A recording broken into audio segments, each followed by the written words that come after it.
Yeah, yeah. So that's great. That's great because I think it gives you a bit of context in terms of what it would take for two industries, as it were, this time to look at what the impact is going to be to those particular industries. For me specifically, as you know, I'm in the technology space. I think there's quite a bit of a focus now in technology to see how technology is going to assist organizations to first of all be operational to a good extent in order to keep the companies afloat. Yeah. During this time, and then secondly, how do companies then come out of the woods, if you like, post the COVID? So there's two conversations to be had about this entire thing. What is happening currently? Because we don't know how long a piece of string is, I think we will find that it will keep extending and extending and extending. So it's hard for anybody to actually try and predict it. I don't know what your view is.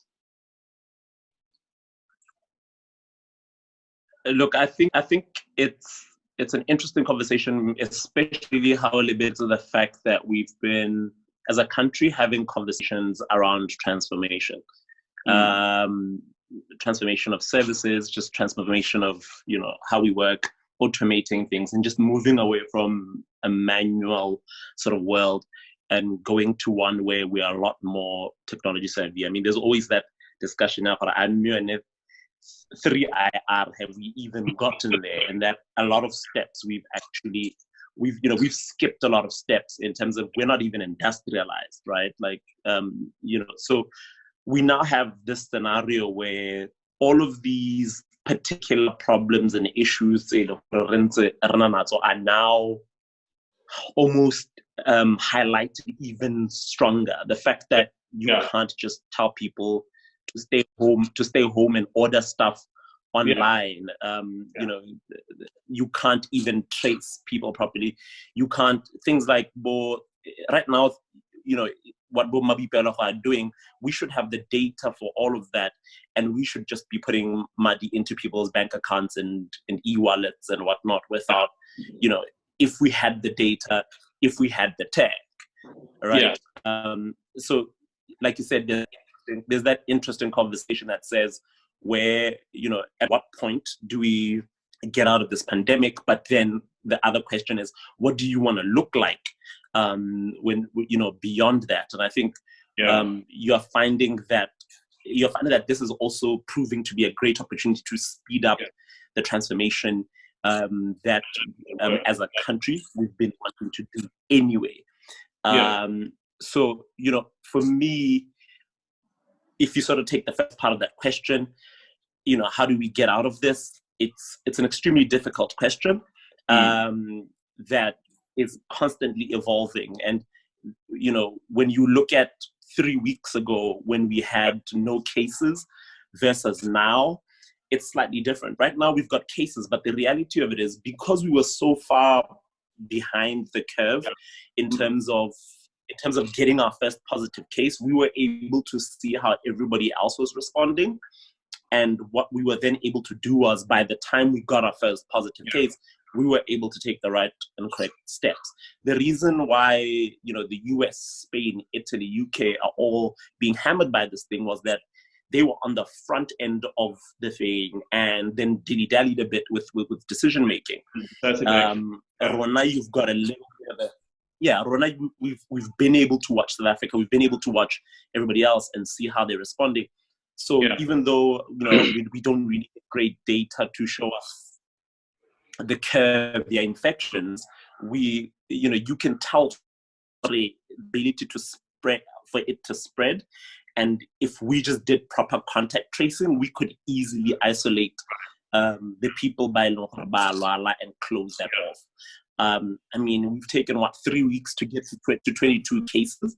It's something saying we could literally just close off if we did proper contact tracing.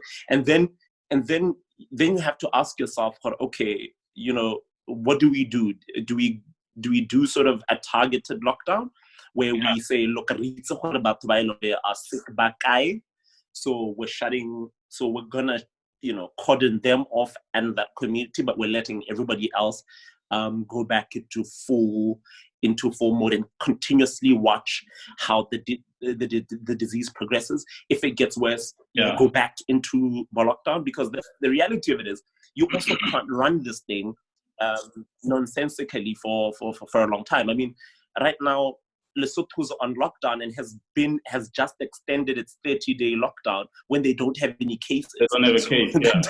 That doesn't make sense to me. So I think you rightly say that we had a bit of a head start, if you could call it that, in saying that we were at least fortunate enough to delay having picked up our first cases, which kind of made us or put us in a position that allowed us to plan. In fact, a lot of organizations had already started to do some scenario planning around what it would take to start working from home. And once that actually came into a reality, they had a plan of how that is going to be meted out. What it doesn't take away is, this entire anxiety around what it means to actually work from home, firstly, because it's like a new normal that nobody's really used to. So you have dogs barking in the background while you're having a meeting. Yeah. And then secondly, what it means going forward for the business. I think as business owners, we find ourselves in a very difficult position that says, if the business currently is not operational, so therefore doesn't have productive time necessarily in terms of inflow, because the clients are also experiencing the same challenges of liquidity that you are facing, because it's a value chain that drags all the way to the nth degree. So what do we do during that time? If we talk to this idea of contact tracing, there's technologies that can actually allow authorities to do things like contact tracing. Some of those things we are obviously talking to the authorities about, and I told you a little bit about what we're doing in that area. But I think the key thing for me is by industry, and it will be different for every industry, I believe. Some industries are going to suffer more than others. The hospitality industry, of course, is kind of almost like in the rut at the moment already. And then the extent and the effort to actually ramp up will be different for different industries depending on how much they were impacted. If we look at, you are in the education space, if we look at the education space, what is it they will have to do to actually get back up to productive time, and what's the impact to maybe lower level education? Do we get students to repeat a standard? Is it possible to take the curriculum and spread it out and prorate it across the years that will follow? And what does that mean for the ones that are almost at the end of their primary schooling, as an example? So those are some of the questions that we're trying to maybe look at, so that we can assist and start to have some brainstorming around how the economies can get back up to production. Yeah, I think education, for me, it's very similar to health, in that right now, imagine with this pandemic in health, you've had to put all the other diseases effectively on the back burner, and you've had to sort of almost suspend your normal way of working. But these are the primary spaces where we've been talking for years about enabling these particular sectors, technology, for them to be able to work much more efficiently and much less costly. So you now find, when you look at the education system in Botswana, I would probably say 90% of it has probably shut down, because not everybody can do the whole online thing, and primarily not because the schools don't have content, but because the students themselves don't have the infrastructure like tablets and whatnot to actually be able to watch all of that. And I think something that a lot of parents have also learned is that, while online is a fantastic thing to speak about, actually living it, I'm sure in these 3 weeks, a lot of people have realized this whole online thing. It's a lot of work. I will tell you this now. I mean, this entire online thing, what it means is, as a parent, you almost have a full-time job in being a part of your child's education. So it's no longer, the easy, I've got homework and we'll spend an hour after work and then we'll sit with my child by the dinner table and do a little bit of homework. You actually have to go with the child through the curriculum, because not only are we ourselves not used to the modus operandi of online training, but our children themselves are not savvy in terms of being a part of this entire change. And it's a complete mindset change, both for ourselves and for our children. For them, they also have to learn at the same time. So it's quite a difficult one to navigate. But think about it. But the cool thing about this whole thing is, you can do that now and actually be able to do both because you are also at home. Now, imagine if your child is supposed to be doing, that online thing, but you don't have the flexibility. You're working from home. I think a lot of us as well are still struggling with the working from home idea, because we're just not used to it. But I think a lot of us will be very surprised that we've been doing it fairly well, and possibly even being more productive working from home than having to spend 2 hours, an hour driving in Pakela, an hour driving back. We're probably using our time a lot more efficiently. Another discussion that business owners are having is they've suddenly realized that their teams are working just fine without having to come to the office. Then you have to ask yourself, do I need to be paying for expensive office space? All the office space. Why can't I just have a... Yeah, so you end up saying, well, why don't I cut out the rent, have everybody sit at home on their laptops, ensure that I pay for their Wi-Fi, and then every once in a while, once a quarter, maybe we'll get together for a drink, for team building. But apart from that, unless you're client facing, we don't really need to set it up. Yeah. No, for sure. So it will be cheaper.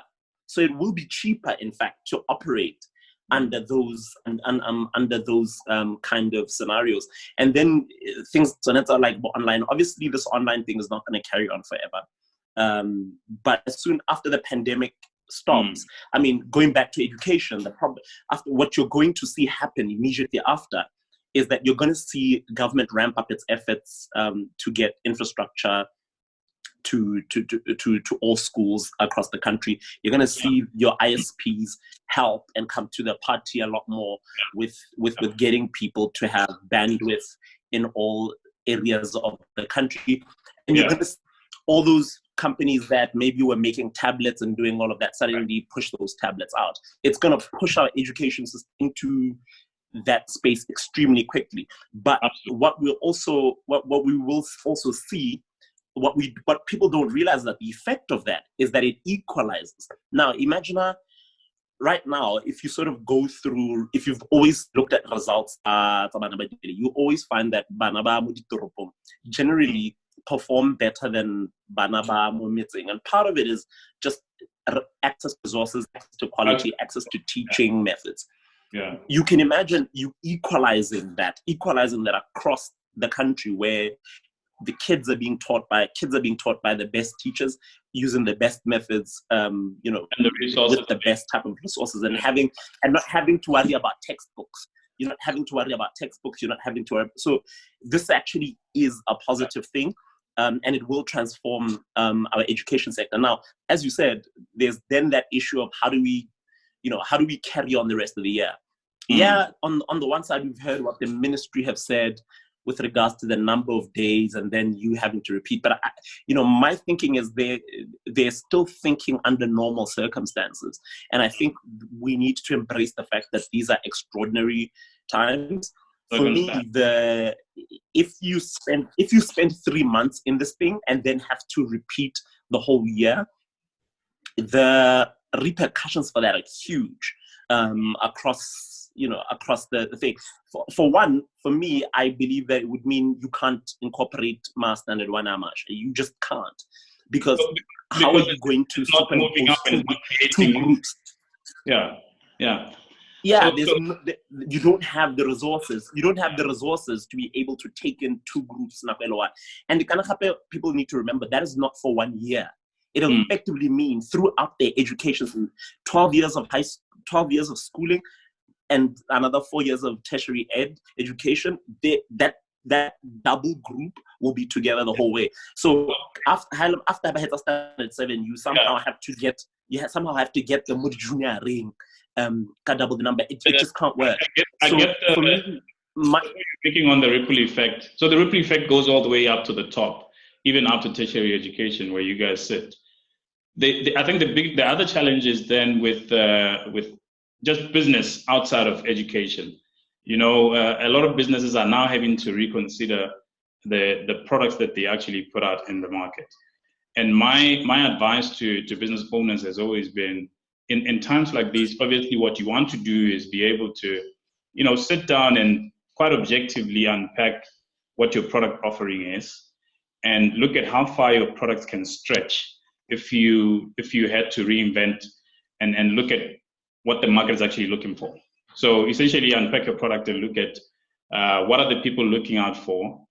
The way to operate from home is also quite a big challenge. And organizations, as you rightfully say, they need to now start looking at what it is that they need to do to start embracing this way of working, of people working from home. There's really no reason for somebody who works in procurement, as an example, to be going into the office every morning, because there's platforms that can allow them to work from home, to do everything that they need to do. If there's a tender evaluation, then they can come into the office. So all of these things is what business needs to start thinking about in terms of how do we start to do cost saving. So I agree with people who say the new normal is here.